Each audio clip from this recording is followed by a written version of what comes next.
41F, have been married to my husband, 44M, for almost a decade. Right now, we're separated living in different cities, and somehow I still feel like he has a hand around my throat, squeezing, controlling, accusing, twisting every situation in his favor. Last night, he came to see me. He poured his heart out, told me he was ready to make our marriage work. "I'm all in," he said over and over again. He wouldn't stop asking if I was, too, until I caved and said yes. He acted like a man reborn, as if the last few years of manipulation, accusations, and mind games had never happened. And for a split second, I almost believed him. Until today. My kids, from my first marriage, had plans with their dad tonight, meaning I'd be alone for the first time in a while. I saw it as an opportunity. Maybe my husband and I could build on the progress he claimed to want. Maybe a spontaneous night together would remind us why we started this mess in the first place.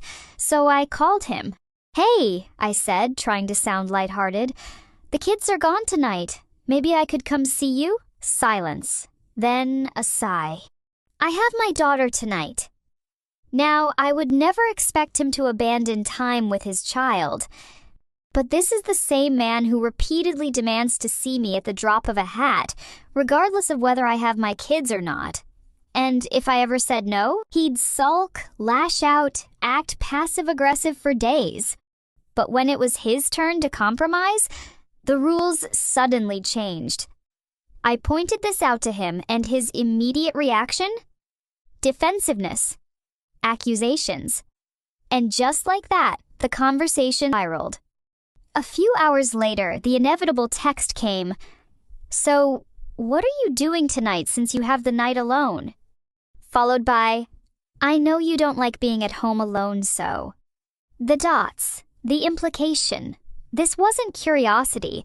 This was him accusing me of something again. My entire marriage has been a cycle of this.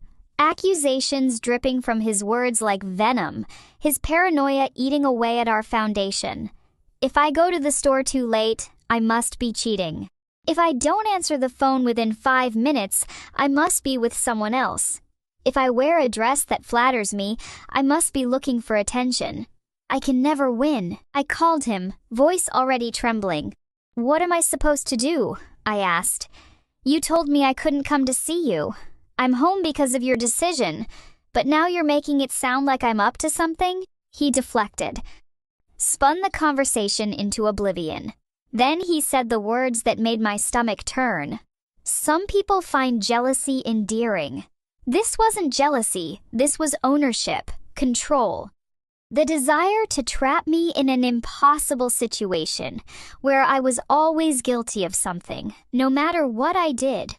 And then another twist. I decided to go through his social media. I don't do this often, but my gut was screaming at me to look.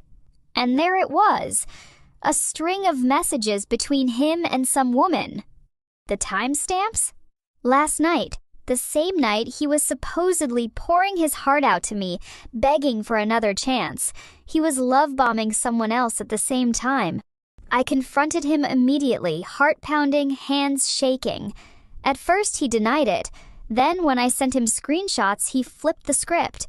"Why were you going through my stuff?"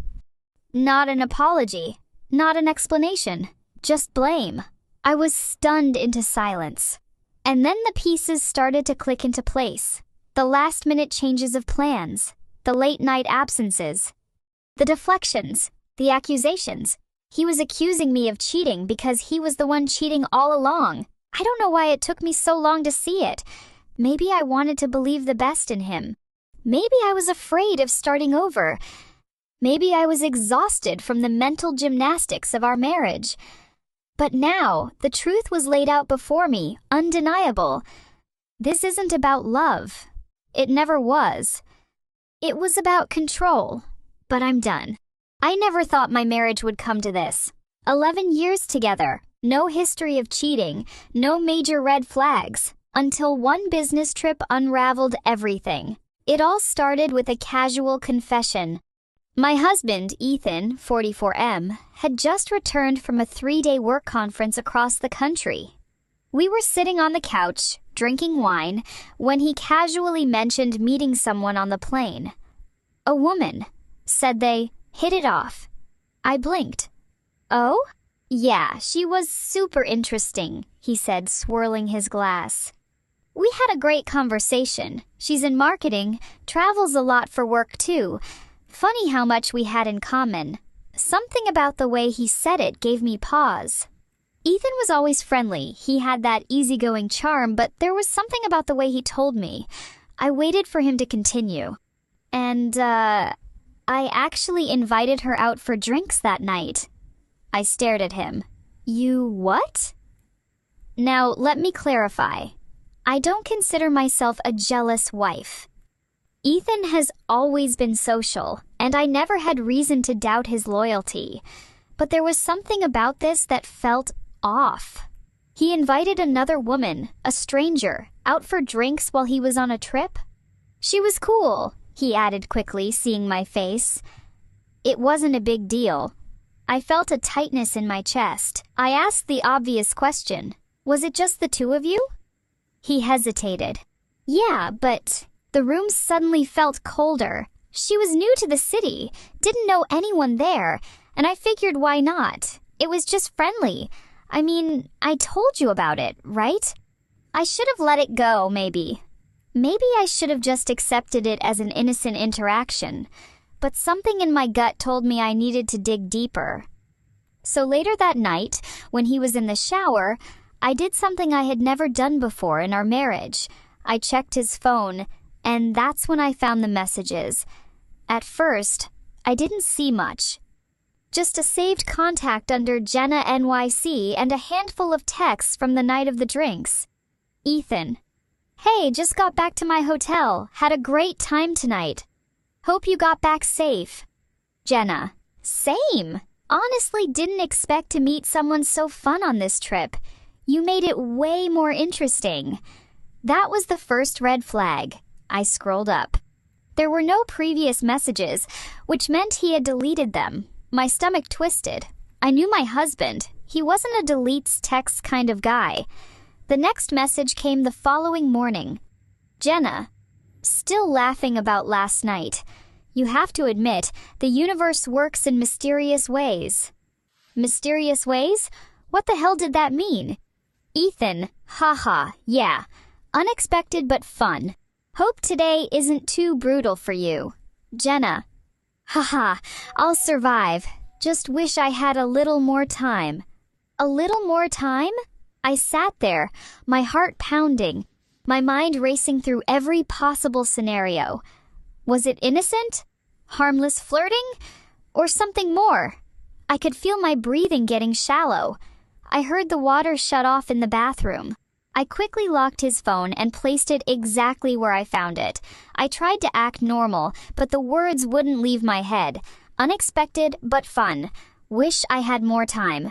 For 2 days, I said nothing. But I watched him. I studied his every move. And then I did something even worse. I called the hotel. I had his reservation details from a confirmation email. I simply said I needed to verify something about my husband's stay. The receptionist put me on hold. A few minutes later, she came back and confirmed his check-in and check-out dates. Oh, and just to confirm, were you asking about the additional guest? I nearly dropped the phone. I'm sorry? Yes, there was a second keycard issued under Ethan's reservation. Would you like me to confirm the name on file? My hands were shaking. I ended the call. That night, I didn't even let him finish his dinner before I asked, "Who's Jenna?" Ethan's face paled. What? I repeated myself, this time slower. Who is Jenna? He looked away, rubbed his jaw. I told you. Someone I met on the plane. Why? I could barely breathe. Did she stay with you? His eyes widened. What? No, of course not. I let the silence hang between us, watched him shift uncomfortably in his seat. I called the hotel. Ethan's mouth opened, then shut. His Adam's apple bobbed as he swallowed. "I'm going to ask you one last time," I said, my voice barely above a whisper. "Did she stay with you?" Silence. "It wasn't what you think," he said weakly. And just like that, the bottom of my world fell out. Ethan swore up and down that nothing happened, that they just talked in his hotel room for a bit before she left, that he had a few drinks and maybe things got blurry, but that he would never cheat. I wanted to believe him. But the lies, the deleted messages, the extra room key, I packed a bag that night. I didn't say a word as I walked out the door. Now I'm sitting in a hotel room of my own, staring at my phone. Ethan has called me kolmikummentasatsamen times, left dozens of texts, begging me to come home. He swears it was nothing, that I'm overreacting, that I should trust him. But I did trust him. And now I don't even know if I want to know the whole truth. I never thought I'd be the woman who found herself trapped in a web of lies, desperately trying to piece together the truth about the man I loved. But here I am, staring at a pile of documents that just shattered the last 3 years of my life. When I met Jake, he was everything I had ever wanted: charming, intelligent, a little mysterious in a way that made me want to know more. We met at a mutual friends gathering, and from the very beginning, there was an undeniable connection. He told me he was kolmikummentaskolme, had never been married, and worked in a high-level finance job that required frequent travel. His workaholic tendencies sometimes made him unavailable, but I chalked it up to ambition. And besides, the way he made me feel when we were together made all the waiting seem worth it. Until a random conversation with a stranger sent my world into a spiral. It happened at a dinner party. A woman I had just met asked how long Jake and I had been together. When I said 3 years, she raised an eyebrow. "Jake? The one who used to be married?" Married? No, that wasn't possible. Jake had told me he had never been married. Maybe she was mistaken. Maybe she meant his long-term ex. That had to be it. When I confronted him later that night, he gave me an exasperated cig and ran a hand through his hair. "She's talking about my ex. People assumed we were married because we were together for so long," he said. "But you know me. You know I would never lie to you." And I believed him. Like a fool. I believed him, but something in my gut kept nagging at me, so I did what I never thought I'd have to do in my relationship. I snooped. I don't know what I expected to find, but I didn't expect legal documents tucked away in his desk drawer. Divorce papers. Dated 3 years ago. Jake had been married, and he had lied straight to my face. That wasn't even the worst part. His passport was right there too, and something felt off. The date of birth? It didn't match what he told me. He wasn't kolmikummentaskolme, he was kolmikummentasatsamen. 4 years older than he claimed. Who the hell had I been in a relationship with? I called him. My hands shook as I gripped the phone. "Jake, we need to talk." His voice was calm. Too calm. "Of course, babe. What's wrong? I found some things today." There was a pause, then a slow exhale. "What things?" "I think you know." Another pause. Then, airily controlled, he said, "Wait for me at my place. Don't leave. I'll explain everything when I get back." I sat in his apartment, my mind racing. How much of our relationship had been built on lies and half-truths? What else didn't I know? When Jake walked in, his face was unreadable. He sat across from me and folded his hands together. "You're right," he said, voice even. "I was married. I didn't tell you because it wasn't relevant. I didn't think my past should define my future with you." "Not relevant?" I hissed. "You lied about your age. You lied about your past. How is that not relevant? He rubbed his temple, frustration creeping in. I didn't explicitly tell you my age. You assumed. I just never corrected you. I stared at him, my blood boiling. The sheer manipulation in his words made me sick. And the divorce? I pressed. Were you still with her when we started dating? That's when something changed in his face. He hesitated. It was only a second, but it was enough. My heart sank. You were, weren't you? My voice was barely above a whisper. He sighed. Technically, yes. My entire world tilted. I didn't sleep with her, he said quickly. We were already over. It was just... the paperwork wasn't finalized yet. And I didn't tell you because I knew you wouldn't understand. I couldn't breathe. This wasn't just a little lie of omission, this was deception on a whole other level. Then his phone buzzed. A message from a name I didn't recognize. I didn't want to look, but I did. Can't wait to see you tonight. Love you. Everything inside me collapsed. Jake looked at me, his face completely void of emotion. I held up the phone. Who is she? He didn't answer. He didn't have to. I was going to tell you, he muttered. Eventually. Something inside me snapped. I had been nothing but loyal. Nothing but trusting, patient, understanding. And he had been playing me from the start. I stood up, grabbing my bag. My hands were shaking so badly I could barely grip the strap. Don't bother explaining, Jake. We're done. I walked out, slamming the door behind me, feeling like a stranger had stolen 3 years of my life. It's been weeks. I haven't responded to his texts or calls. I don't know what hurts more, the betrayal or the fact that I ignored every red flag. I thought I knew him. I thought we had something real. Turns out I was just another pawn in his twisted game. We've been together for over years, engaged in September. We live together part-time and have been stable. I'm going to call her Bella for the post. Bella got married for the first time when she was 16. She had a much older man convince her to get married early into dating. By 16 she was a widow, and I know this wrecked her because she definitely did love him and he died in a workplace accident, so it was sudden.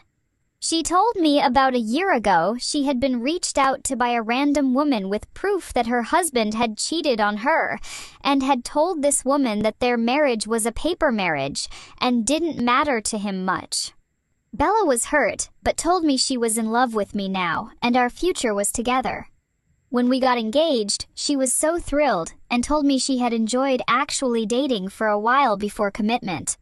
The issue is that in February, I asked if we could have a courthouse wedding for a few practical reasons, a lot of them directly beneficial to her, and that we could plan to have a wedding for next year with our families. She agreed, and I have been operating under the idea that we are getting married early next month. I even took time off, and am using a friend's condo as a honeymoon in a decent area. Yesterday, Bella came to me crying and told me she just couldn't do it right now. I asked for her to elaborate, and she told me she felt like there hadn't been much time for her to plan, so she felt overwhelmed.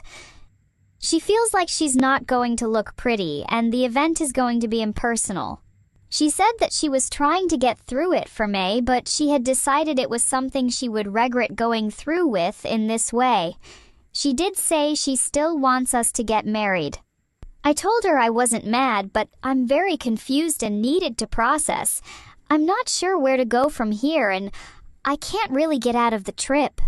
Originally, she had asked if we could have some kind of short emotional ceremony and pictures elsewhere, but she couldn't find anyone in the time frame.